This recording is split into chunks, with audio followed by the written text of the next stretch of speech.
Okay, it looks like we're at the hour. Welcome everyone to the Guava and Osterman Research webinar today on the need for third-party archiving in Office 365.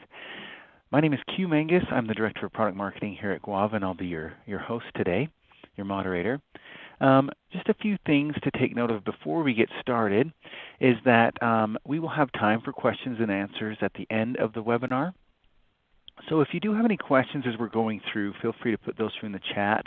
There you can see that chat window there in your WebEx interface, or in the Q&A. We'll monitor those and we'll make sure to answer your questions at the end. So please feel free to put those through as we go through this presentation. And of course, I'd like to introduce everyone to Michael Osterman. We're always glad to have him on these webinars. And just a few things to take note of is Michael is an industry expert and is the president and founder of Osterman Research.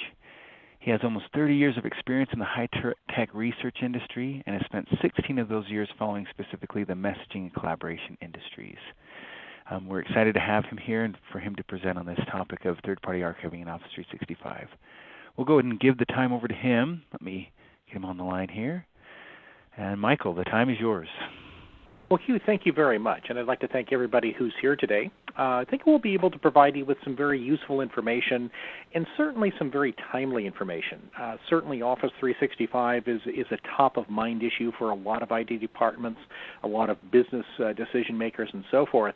So it's going to be quite a good session, and I think we'll be able to give you some useful insights from our research. Just a little bit more about Osterman Research than what Hugh provided.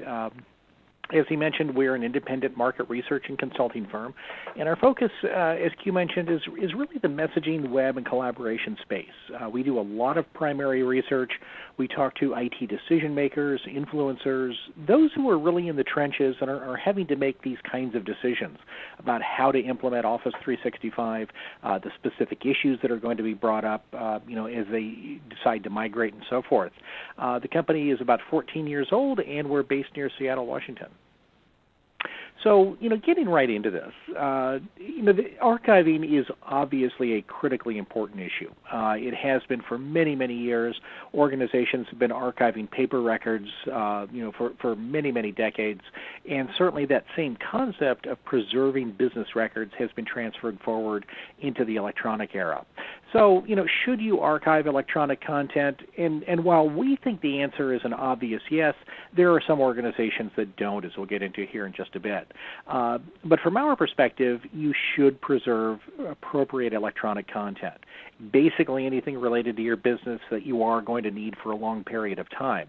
It can be any electronic business record in an email stream, a file, in many cases social media content, and so forth. And you should preserve it regardless of the system that created it. To regulators, to the courts, and so forth, bits are bits. And if you have a business record in email, it's really no different than a business record on paper or in social media or in a word processing document, what have you. And so, for most organizations, the primary driver for archiving is going to be e-discovery. At some point, particularly if you operate in the United States, you're going to have to present data as part of some sort of a legal proceeding, either as a party to a lawsuit or as maybe some sort of even a distant third party. You're going to have to provide some information, and you'll have to draw from your electronic content to be able to do that. If you're in a more heavily regulated industry like financial services or healthcare, energy, pharma, what have you, then you'll have some regulatory requirements as well to present this information. There are also storage management considerations. If you archive content, your storage can be more efficient, and so you can have faster backups, faster restores, and so forth. And so it's really just part of an industry best practice. Even if you don't have specific e-discovery or regulatory requirements, it's just a smart thing to do to archive content so that you have it for long periods and so that you can make your communication and collaboration systems more efficient. You get better employee productivity and so forth. So lots of really good reasons to archive. Now, as I mentioned, not everybody agrees with that. Archiving still tends to be something of an emotional issue. There are people out there who believe that if they delete all of their old content, in some cases anything older than about 2 weeks, they're protected from having to produce it to a regulator, to the courts, and so forth.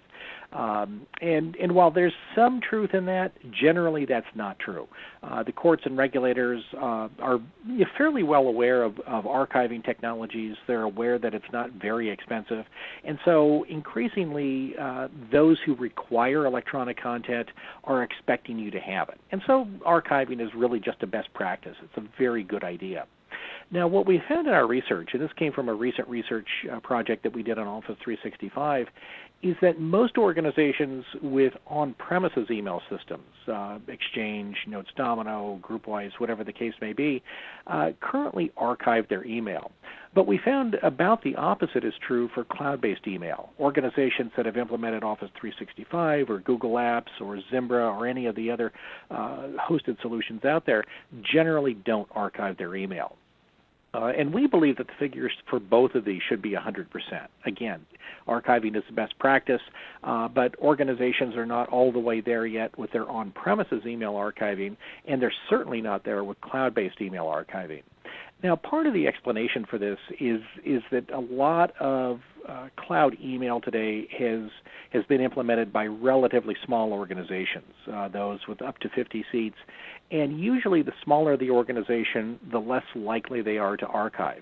Now, that doesn't mean they shouldn't archive, because they have business records as well. Even, Soho's, mom and pop operations and so forth still have electronic business records that they should be archiving, but in many cases simply aren't.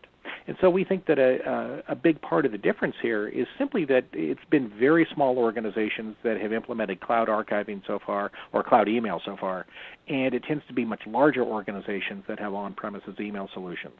We would expect certainly both of these bars on the left, for archiving use to increase over time, but they are increasing, really at a slower pace than we believe they should. So, enter Office 365. And, bottom line here is that Microsoft has done a pretty good job with Office 365. It's a very solid solution, provides a lot of important capabilities, certainly email. Basically it's Exchange in the cloud. They provide Link for telephony and real-time communications. There's SharePoint. There's good security built in. There's good archiving built in, and so forth. And so for all intents and purposes, Microsoft is moving its entire Exchange offering and all of the bits and pieces that go with that to the cloud. And certainly Office 365 is the leading cloud-based business-grade email platform today. And part of Microsoft's success here is the fact that they own the desktop. About 90% of the desktop productivity applications in use are the Office suite, Word, Excel, PowerPoint, what have you. And so Microsoft has gone into this with a very solid advantage. Now, that doesn't mean that Google Apps isn't doing well. It is. There are a number of other very good cloud-based email systems, but certainly Office 365 is the leader, and we expect it to remain the leader for at least the next few years. Now, in terms of the growth of Office 365, we've just completed two major research projects focused on 365, really looking at how organizations are migrating, if they're going to migrate, the issues they'll face, and so forth. And what we found is that about 15% of the organizations we surveyed have already migrated all of their users to Office 365. Now, those tend to be mainly Exchange shops that are moving into the cloud, but we do see some competing solutions that are shifting over to Office 365 from other platforms. We also found that for about 38% of organizations, they'll ultimately move all of their users to the cloud and to Office 365, or at least they plan to do that. That's certainly at least in the planning stages at this point. We also found that for about 28% of organizations, they're going to maintain hybrid environments. They're going to have some users on premises. They're going to have some on Office 365. And one of the things we wanted to do in the research that we did was ask, why aren't you moving to 365? Or why aren't you moving all of your users? And those issues tend to focus on things like security. They're concerned just in general about having sensitive or confidential data stored in the cloud by a third-party provider. There are some regulatory issues they have to face where maybe they can't move all of their content to the cloud. And also there are some issues around things like email-generating applications and existing infrastructure, existing applications, legacy applications, and so forth, that really cannot move to the cloud. And so we're going to see a lot of hybrid deployments, a lot of organizations that may move, maybe remote offices to the cloud. They'll move those to Office 365, but they're going to maintain maybe a corporate headquarters or larger facilities with an on-premises version of Exchange. And so particularly for larger organizations, those with maybe 250 seats or more, we're going to see a lot of hybrid deployments. Maybe organizations don't want to do that, but they're going to be forced into it by the existing infrastructure, by regulations, and so forth. Excuse me. We also found that for about 1 out of 5 organizations, they're just not sure of what they're going to do at this point. They really haven't made a decision about moving to 365, but they haven't made a final decision about staying with an on-premises solution either.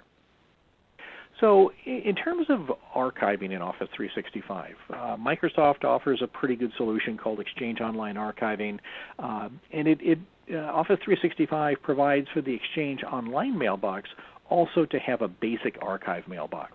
So Microsoft has thought about this. They've offered Exchange Online Archiving for some time. They implemented archiving in native on-premises Exchange back with Exchange 2010. So Microsoft has done a pretty good job. They've thought about this. They've implemented some nice archiving capabilities within the context of Exchange and then later in Office 365.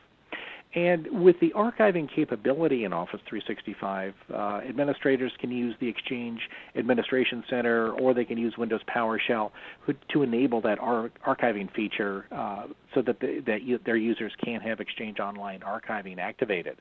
And the archiving policies can be created within Exchange Online Archiving so that you can move email items from the primary mailbox to the archive automatically. So it's a nice feature to be able to clear out a user's mailbox, maintain a more efficient mailbox, and ensure that you are archiving information for long periods of time. Also, Microsoft has enabled drag and drop from PST files into the archive. So again, another nice feature. And there are some very useful features built into Exchange Online Archiving that organizations are taking a pretty good advantage of. Now, one of the issues we wanted to explore as well is that, our organizations that have implemented Office 365 or Exchange or are planning to do so, are they open to the notion of having a third-party solution, Guava or any of the other good third-party archiving solutions out there used in conjunction with 365? And what we found is that for about a third of organizations, they actually prefer a Microsoft solution. And we think in part that's because a lot of organizations are still getting their feet wet with 365. They don't know about third-party archiving solutions that can be used alongside 365 and so forth. So, it's about a third that believe they want to use a Microsoft solution. There's about 26% that really have no preference at this point, but about 20% that would prefer a third-party solution. And we'll get into that here in just a bit, but it's because of regulatory issues or greater feature sets in third-party solutions and so forth. But nearly 1 out of 5 organizations at this point really isn't sure what they want to do with regard to a third-party solution. And it's important to note that there are some really good third-party solutions out there, and they are focusing specifically on Office 365 and other cloud-based email solutions. So it's not a situation where you absolutely have to use Exchange Online Archiving. A lot of organizations have, but a lot of organizations have not, and they're planning to use other solutions, even though they will be implementing Office 365. So getting into the details of Office 365 archiving, again, it's a pretty good solution, but there are some limitations. For example, in Office 365, you can't use transport rules, journaling, or auto-forwarding to Exchange Online Archiving for archiving content. And that can be a serious limitation for organizations that are dependent upon journaling or that would like to use those transport rules. Also, access to the archive within an Outlook client really is not possible if you're not connected to the Internet. And in terms of the objections we have seen in our research for organizations that have not migrated to Office 365 or wouldn't even consider a cloud-based solution, this is a key one. We find that a lot of organizations are concerned either about having continual access to the Internet, particularly if they're outside of the United States, maybe in some parts of the world that don't have really good Internet access, or they're concerned about downtime and not being able to access the archive or the entire Office 365 suite, or they might be concerned about bandwidth limitations. They'd have to upgrade their bandwidth to be able to move all of their users to Office 365. So the initial issue around connectivity and then the long-term issue around having sufficient bandwidth and so forth is a critical issue, and particularly just having continual 24/7 access to the Internet is a serious issue for a lot of organizations, particularly those in heavily regulated organizations that have to have an absolutely reliable archiving solution and capture every email. Also, there are some centralized retention or archiving of emails in Office 365 that are based on the placement of end-user tags. And those tags, the default policy tag, the retention policy tag, and personal tag, provide some useful capabilities, but they tend to be a little bit basic. They're not quite as granular as a lot of organizations will require, and so the archiving capability in 365 in terms of really granular retention rules isn't quite what a lot of organizations will require, and so they're going to be looking to third-party solutions to implement more granular retention, more granular policies around retention so that specific requirements can be met. And this is a more serious issue in heavily regulated organizations, but certainly it applies to all of them that are out there. Now, in terms of more limitations, what we're finding is that Office 365 mailboxes can periodically fill up, and they'll simply stop accepting new email. So by default, the archive quota in Exchange Online Archiving is set at 50 gigabytes. If that is not increased, then an organization can run into an issue where specific content might not be archived. That can lead to problems, particularly in more heavily regulated organizations like financial services, where you absolutely must capture every communication with customers and other types of emails. Also, Office 365's retention or disposition capability is not quite as full-featured as some third-party solutions. We're going to be doing a white paper on defensible deletion, and this is an increasingly serious issue. A lot of organizations absolutely have to have a way to dispose of their information properly. They have to be able to evaluate all of their data assets and delete those that they no longer need to reduce risk in the organization, as well as to provide the functional benefits like reduced storage, reduced cost of storage, and so forth. So the disposition capability for older content is absolutely essential and going to become more so. Office 365's capabilities in these areas are not quite as full-featured as you'll find in a lot of third-party solutions. Also, Exchange Online Archiving will index 58 different file types, and that's a good number. It will index a lot of the content that organizations need to index, but it's certainly not an exhaustive list. There are several hundred different file types that organizations will need to index for archiving purposes, and so the 58 file types covered by Exchange Online Archiving probably aren't going to be sufficient for a lot of organizations that have a lot of different file types that aren't covered here. Also, there's a default timeout of 10 minutes for Office 365 e-discovery searches. And so that can lead to problems if you have a very large search, a very complex search, you're searching across a very large database of mailboxes and so forth. That default timeout can lead to problems. And also there can be a significant lag for new content to appear in a search. Certainly Exchange Online Archiving is designed to capture data and put it into the archive within 10 or 15 minutes, but we've heard anecdotally that it can actually take up to 24 hours for new content to appear in the archive. And so if you're doing a search on newer content, content that's less than 24 hours old, you might not necessarily have it appear in the search of the archive. That can lead to problems for attorneys, paralegals, and so forth that think they have a complete set of data and may not necessarily have as complete a set as they think. Also, because of the non-indexing of certain types of file attachments, there can be false positives in Exchange Online archiving that can lead to a variety of issues. It can lead to higher costs for attorneys going through content, having to open documents that weren't indexed, and so forth.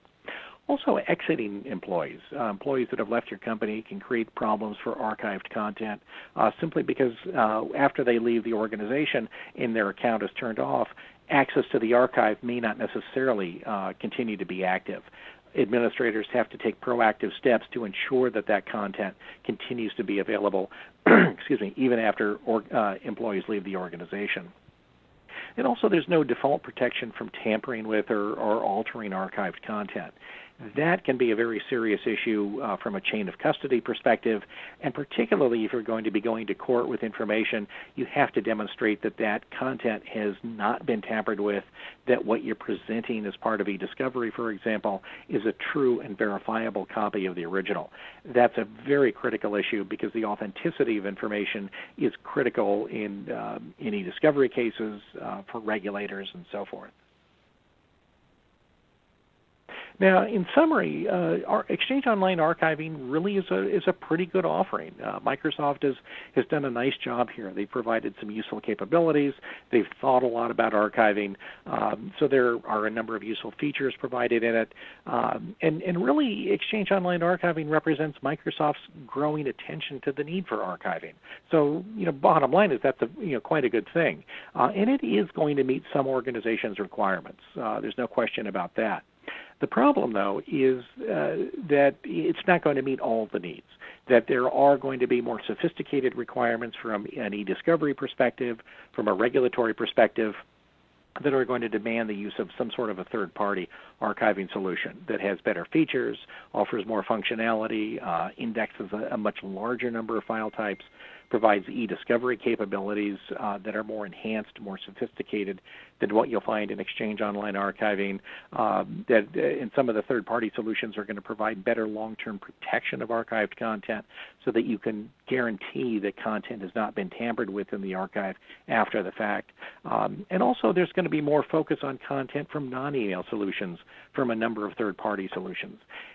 As I mentioned earlier, certainly email is the place that most organizations start when it comes to archiving electronic content, but it's not the place you need to end. Certainly you need to archive files, you need to archive social media content. Increasingly you'll have to archive content in instant messaging systems, maybe even telephony systems, voicemails, and so forth. So it's absolutely essential that you choose a third-party solution that is going to meet your needs long-term and archive all of the content types that you will require. So that concludes my part of the presentation. Here's our contact information. If you do have any questions on what we've discussed here or any questions on Office 365 in general, we'd be happy to answer those questions. Q, I'm going to hand it back to you now. Perfect. Thank you, Michael, and thanks everyone for your attention. And it looks like we do have a few questions, so thanks for that. Let's start off with the first one here. It comes across as, what limitation has Office 365 in terms of the ability that users could have on tampering or alteration of the information? I understand that in order to keep the integrity of information, everything has to go on a litigation hold. Is this the case? Yes, that would be the case. And certainly there is the opportunity, certainly in the personal archive, for a user to go in and delete a particular email to maybe alter content. And that's not to say that most users are going to do that, but there can be situations going before a regulator, going before a court, and so forth, where you have to demonstrate that there was no possibility that tampering could have occurred. That can be a problem in some archiving solutions, and certainly Exchange Online archiving. Okay, and then in terms of the chain of a custodian, does the Exchange or Office 365 administrator have access to people's archive without leaving a trace? That's a good question. In terms of not leaving a trace, I don't know if there would be something in an audit log that would be recorded. I will research that and find out and get back for you to answer that respondent. Good. All right. And then I think kind of as a follow-up is traceability something that's offered in Office 365? I think you mentioned a little on the audit log, but... Yes, I'll investigate that too and see how extensive those audit logs are. I don't have that answer offhand, but I will investigate that. Okay, great. And we'll follow up with you on that question here once we get that research done. Perfect. Let's see, some other ones. What are some typical issues that organizations seem to experience when migrating to Office 365? Well, certainly, I mean, one of the real issues that they face is the security of content. One of the issues we have found that is preventing a lot of organizations from considering 365 is the ability to maintain the security of data in the cloud. And so organizations have to be satisfied that they are going to be able to maintain that security, maintain the integrity of the data. And part of that is the migration process. Migration to 365 is not a slam dunk. We recommend using a third party for that migration to be able to ensure that not only is the integrity of the content maintained, but also the chain of custody. That's a critical issue because if you're migrating, let's say, from on-premises Exchange or some other email system to Office 365, you have to not only bring across the data in its entirety and with full integrity, but you have to demonstrate that nothing was changed along the way. Okay, great. Let's see. Are files identified for indexing by file header or file extension? I believe it's by file header, but I will double-check that for sure. Okay, perfect. And then here's one that came across is, I missed the first few minutes of the webcast. Will the slides be available to the attendees? This webinar will be recorded, and it will be everyone who registered will receive an email with a link to the recording. So yes, this will be recorded for you. Okay, let's see. Let me look and see if there's any other questions. Here's another one. I understand the U.S. government can access info stored in the cloud that has been there more than 6 months without some judicial approvals. Have you heard that, or is that a fact? That I have not heard. Okay. There's a case going on in Ireland right now with Microsoft where a U.S. court has requested data that's being stored by Microsoft in Ireland. Microsoft is fighting that. Certainly to their credit, they're fighting that, and because they're saying that is content stored in a foreign country. The court is arguing that because Microsoft is a U.S. company, they're obligated to obey U.S. law and turn that data over. I have not heard anything about data older than 6 months being subject to review. I haven't heard about any time limitation, and so that's a very sticky issue. One of the things we have found in our research is that some organizations, particularly in heavily regulated industries or organizations that are going through e-discovery, have a concern about storing data in the cloud because they can't guarantee exactly where that data will be stored. And so it's an issue for European companies, those that are in the EU, that have to ensure that data that's being held for e-discovery, for example, is stored only in the EU. So that can be an issue. And Microsoft has said in its documentation that although it will store your data in certain jurisdictions, it reserves the right to move it around, to maintain better performance of the system, or if a data center goes down, whatever the case may be. So that's an interesting issue. I have not heard about the 6-month limitation. All right. Let's see. Thanks, everyone, for your questions. It looks like we have a couple more here. What information from Office 365 should we be archiving?